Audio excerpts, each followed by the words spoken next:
possible and impossible. And you can see the determination, the passion, the courage, the one voice, the common voice that today the doctors community is demonstrating. We have with us a symbol of integrity, a person who has been renowned as a singer, Mr. Abrarul Haq. He will come here and enlighten us. Mr. Abrarul Haq, please welcome him.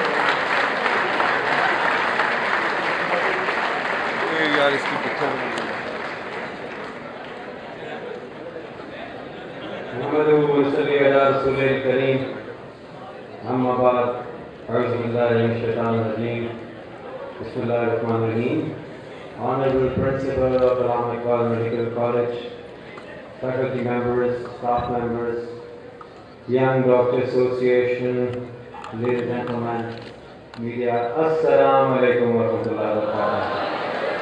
This is a huge pleasure for me to be here in front of such an august and enlightened gathering under one roof.